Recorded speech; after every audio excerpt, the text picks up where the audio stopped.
Hello and welcome to my little yarn dyeing video. I spent a bit of time at the weekend dyeing my first yarn ever with some acid dyes, and I just wanted to talk you through the process of what I did and why. So I actually started off with a sock blank.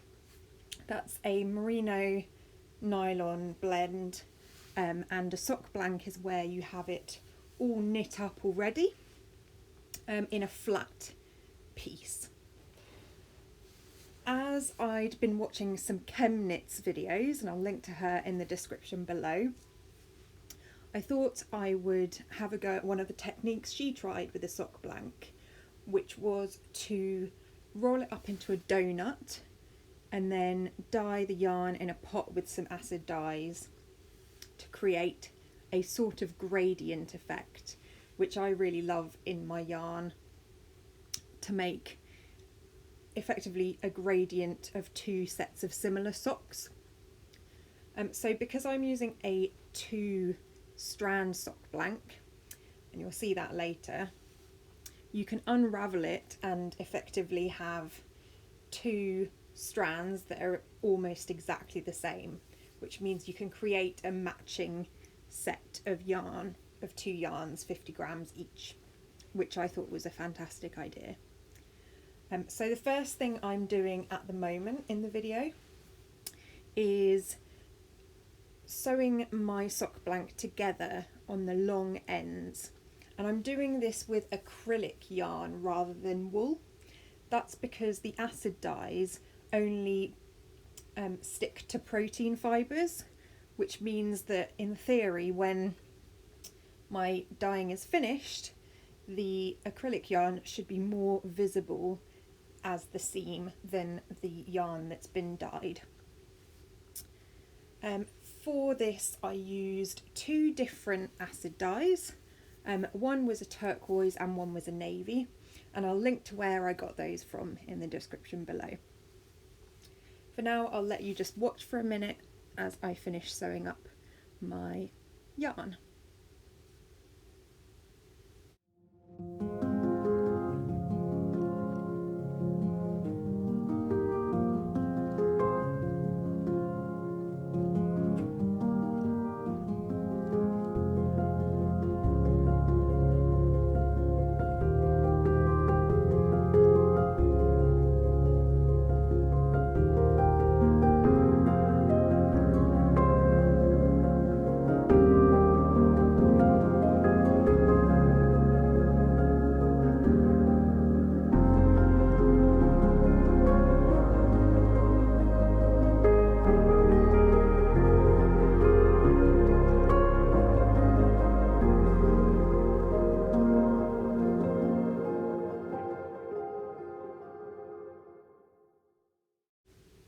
Now that I've finished sewing up that yarn sock blank, what I'm going to do is effectively make a donut by folding it in on itself. So you can see me there just folding it over. This is so that the outside of the sock blank gets more dye than the inside to create that gradient effect.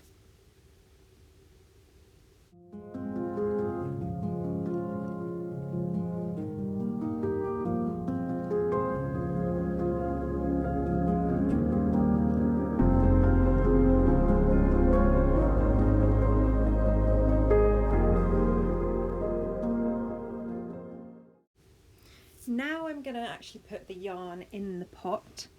So at this point it hasn't warmed up at all, but I'll be putting it on and bringing it to a simmer, so that it's only bubbling a little bit. And you'll see, yeah, there it starts to bubble a bit. Then I'm adding some of the dye once that happens, and this was the turquoise. So you can see it was quite a vivid turquoise colour, starting to hit the white yarn.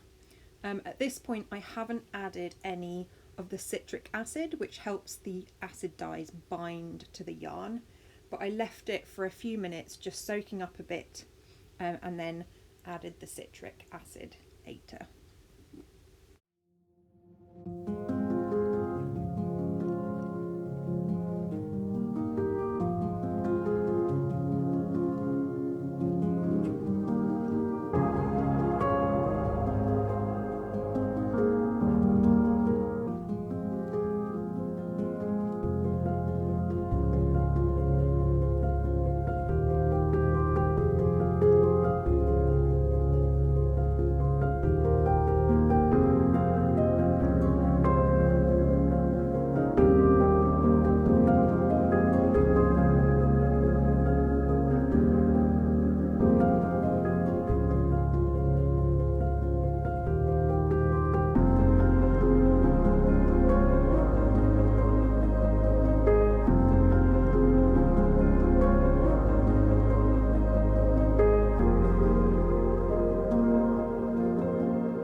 Here you can see I added the citric acid, and I just added a few spoonfuls to the pot, but not on top of the yarn though, to the left in the water, which was filled with the dye. And then it starts soaking in a bit more gradually.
Now you can see that the yarn is really starting to take the dye, so the water is gradually becoming clearer, and every so often I picked up the spoon and just had a look at how clear the water was to see at which point it ended up being fully clear.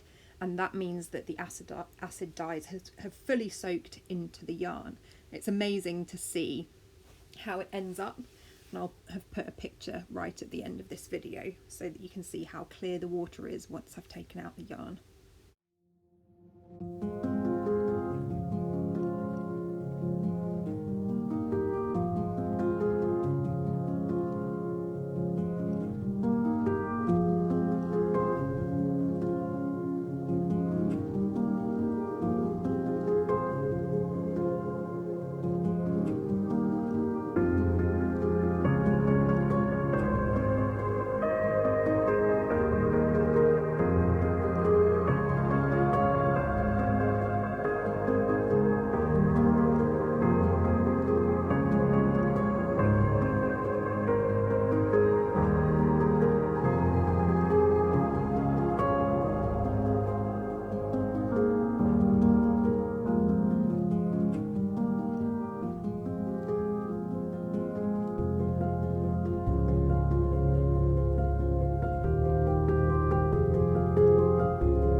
Here you can see that the water's starting to look really clear.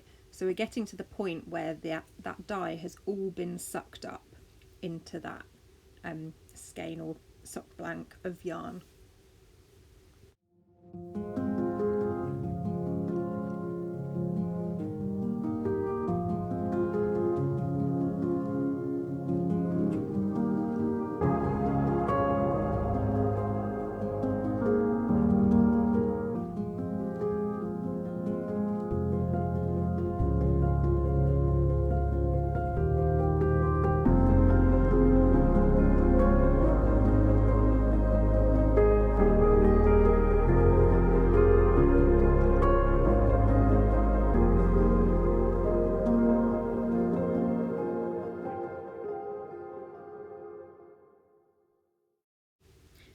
At this point I decided that the water was clear enough, so opted to add a very little bit of the navy dye that I had. Apologies for my head getting in the way of the camera there. But you can start to see it tints the water really, really dark relative to how it was just before. So we're getting that really rich navy effect on the outside, and that's so that my gradient goes from a dark navy all the way through to a light turquoise, and you'll see the effect that this has later on.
Here I thought the water looked a bit too light at this point, so I opted to add a little bit more of the navy colour dye. And I hoped that what would happen is that it would be slightly darker on the outside than on the inside, but not as evident as the turquoise was.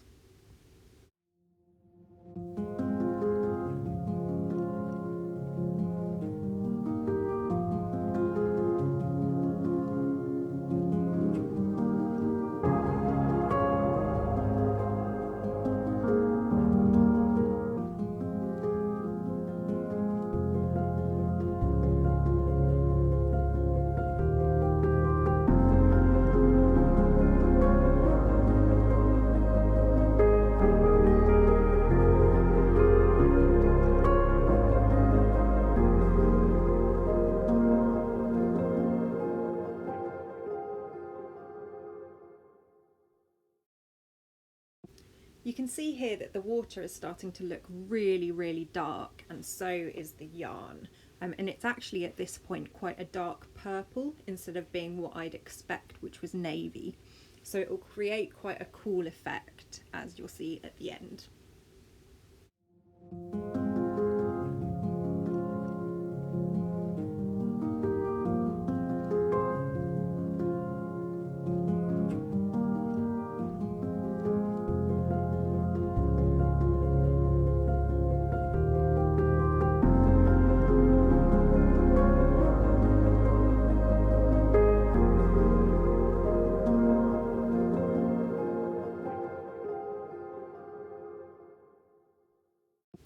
After this point, I just left my pot for about 20 minutes and then came back to check on it and did that a couple of times.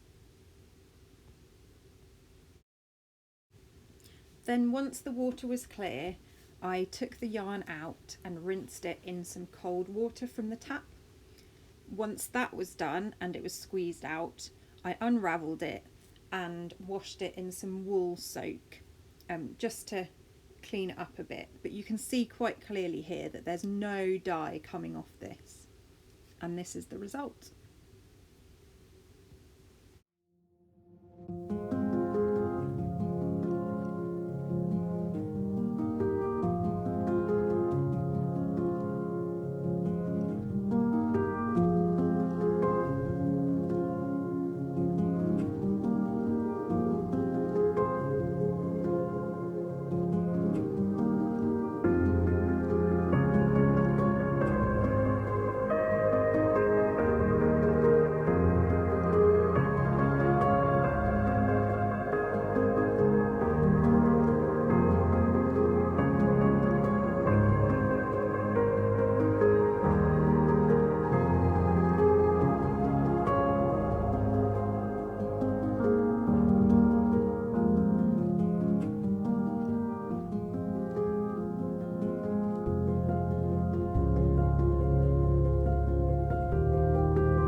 Here you can see that the acrylic was mostly white at the end, whereas the rest had quite a significant tinge of navy blue, turquoise, and also purple, which I was surprised with.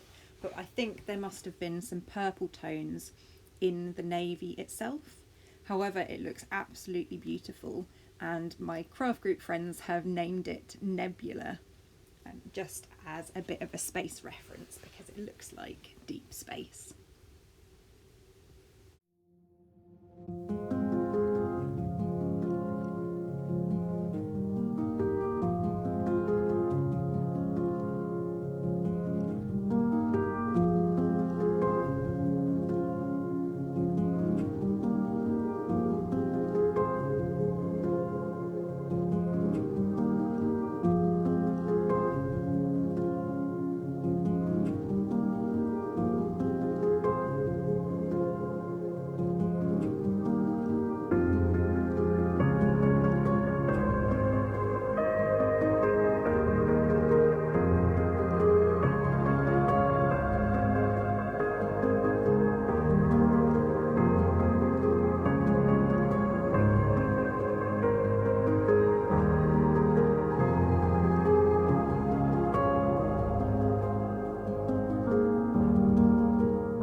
At the end we can see that the yarn has slight speckles. That's because of where it crossed over itself in the knit fabric.